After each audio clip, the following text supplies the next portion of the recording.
የሰዓቱን ዜና ከኮፊ ቲዩብ ይዘን ቀርበናል። ተከታተሉን። የዓለም አቀፍ ዜና አውታሮች ድረገጾች ተቋረጡ።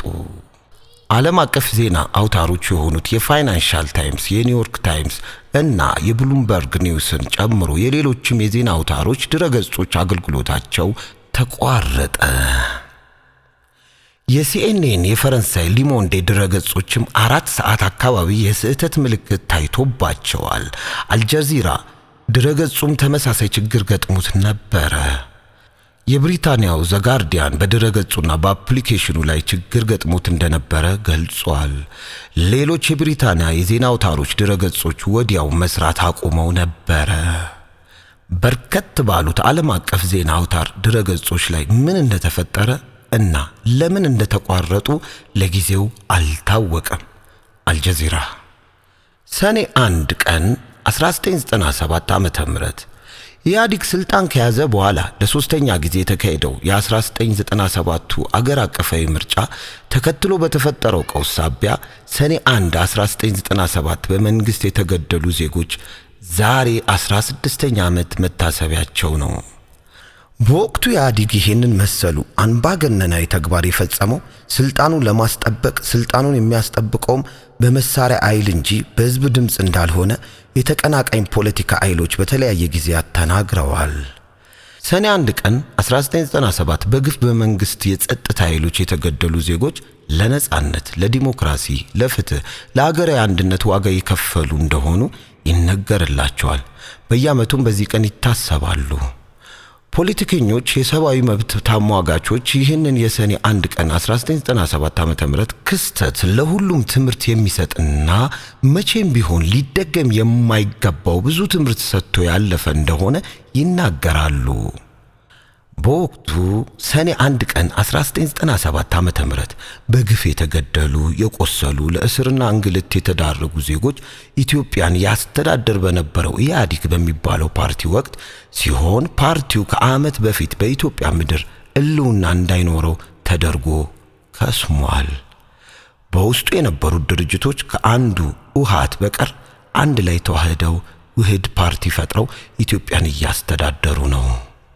የኤመቲ አቋራጭ መንገድ በጋዜጠኛ ኤልያስ መሰረት ሌተናል ጄኔራል መሐመድ አምዶን ዳግሎ ወይም ኤመቲ የሚመሩትን የሚሊሻ ጦር ይዘው የሱዳንን መከላከያ ኃይልን መቀላቀል እንደማይፈልጉ አሳውቀዋል።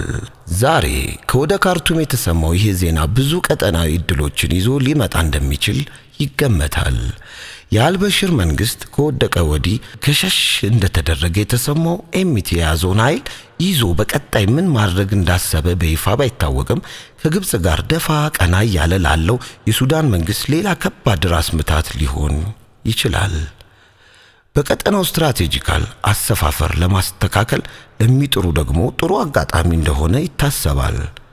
ከግመል ነጋዴነት ተነስቶ አሁን ሱዳን ውስጥ ከፍተኛ ኃይል በእጁ የያዘ ግለሰብ የሆነው ኤሚቲ ሚሊሻዎችን በቀላሉ ማንቀሳቀስ የሚችል በፊት ከግመል አሁን ደግሞ ከወርቅ ንግድ ሚሊዮኖችን ያፈሰ እንዲሁም የሱዳን ወታደራዊ ሽግግር ምክር ቤት ምክትል ኃላፊ ነው። ፈጣን ድጋፍ ሰጪ ኃይል RSF የተባለውን ጦር ይመራል። አሁን ላይ ሱዳን ጠቅላይ ሚኒስቴርና ሽግግር ምክር ቤት ዋና ኃላፊ ቢኖራትም ኤመቲ በእጁ ከፍተኛ ኃይል ያለው ግለሰብ ነው ይላሉ የቀጠናው ተንታኞች። ኢትዮጵያ፣ ሱዳንና ግብጽ በህዳሴው ግድብ ዙሪያ ሲያካሂዱት የነበረው ውይይት ካለ ስምምነት መጠናቀቁ ተከትሎ ኤመቲ የዛሬ ዓመት ገደማ አዲስ አበባ ተገኝቶ ነበረ። ይህ ጉብኝት ሱዳንና ግብጽ ውስጥ ያሉ አንዳንዶቹን አሳስቦ ነበረ። ቀጠናዊ ሚዛን ለማስተካከል ለሚፈልጉ ሁሉ ኤመቲ አሁን ላይ ተገኘ ወይም ፍሪ ኤጀንትስ ይመስላል። እዚህ ላይ በኢትዮጵያ በዲፕሎማቶች ሥራ እንደሚሰሩበት ተስፋ ይደረጋል። በሰሜን የገጠመን ግጭት እስካሁን ከገጠሙን ከሁሉም የከፋ ነው። ጠቅላይ ሚኒስቴር ዶክተር አብይ አህመድ የፌዴራል ጠቅላይ ሚኒስቴር ዶክተር አብይ አህመድ ያለፉት 3 ዓመታት ዋና ዋና ንግግሮቻቸውን የያዘ አሻራ የተሰኘ መጽሐፍ የምረቃ ስነ ስርዓትና በኢፒድ 80ኛ ዓመት በዓል ላይ ተገኝተው ነበር። በዚህ ወቅት ላይ የ3 ዓመቱን ፈተናዎች በተመለከተ ንግግር አድርገዋል። ከተናገሩት መካከል ተደጋጋሚ ችግር ያሳለፍንባቸው ያለፉት 3 ዓመታት በፊት ከነበሩት 10 ዓመታት ጋር ሲነጻጸሩ ቢያንስ ከጂኦፖለቲካ አንጻር የከፋ ጊዜያት ናቸው። በሰሜን የገጠመን ግጭት አንዳንዶቹ ከኢትዮ ኤርትራ ጦርነት ከካራማራው ጦርነት ጋር ሊያነጻጽሩ ይሞክራሉ። ነገር ግን ወታደርም ስለሆንኩኝ ከሁሉም የከፋው ግጭት ነው። ከጣሊያን ጋር ስንዋጋ በጎራዴም ቢሆን እኛ ጎራዴያችንን ይዘን እነሱም በመሳሪያቸው ተዋግተናል። በኤርትራና ካራማራውም እኛም እነሱም ባለን ነው የተዋጋ ነው። አሁን ግን የነበረው ውጊያ የኛን ትጥቅና የኛን መከላከያ በማፍረስ ነው ከኛ ጋር የነበረው ውጊያ። ባለፉት 3 ዓመታት ብዙ ፈተናዎች ውስጥ ሆነን በሰላሙ ጊዜ ተጀምረው መጠናቀቅ ካልቻሉ 10 ትልልቅ የስኳር ፋብሪካዎች 7ቱን አጠናቀናል። ሌሎች ብዙ ፕሮጀክቶችንም እንዲሁ። የሮይተርስ ምርመራ ሪፖርት። የሮይተርስ ዛሬ ይፋ ባደረገው የምርመራ ሪፖርቱ የማይካድራ ጭፍጨፋን የህወሓት ኃይሎች እንደጀመሩት ገልጿል። የአማራ ተወላጆችን የጨፈጨፉት ሻምበል ካሳዬ መሐሪ የተባለ የህወሓት አባል ያደራጃቸው ሚሊሻዎች እንደሆኑ ከምስክሮች አንደበት መስማቱን ሮይተርስ አሳውቋል። ሚሊሻዎቹ እንዲሁም የከተማዋ ፖሊስ አባላት የአማራ መኖሪያ ቀበሌዎችን በመክበብ በገጀራና ጥይት በጅምላ እንደጨፈጨፉ ሪፖርቱ አብራርቷል። የአማራ ክልል ልዩ ኃይሎችና መከላከያ ሰራዊት ወደ ከተማዋ የገቡት ከጭፍጨፋው በኋላ እንደሆነ ሪፖርቱ ይገልጻል። የሮይተርስ ሪፖርት የአማራ ክልል ታጣቂዎች በትግራይ ተወላጆች ላይ የበቀል እርምጃ መውሰዳቸውን ጠቅሷል። በአሜሪካ የሕግ መወሰኛ ምክር ቤት የቨርሞንት ክፍለ ሀገር ሴኔተር ፓትሪክ ሌሂ በትግራይ ጉዳይ መግለጫ አውጥተዋል።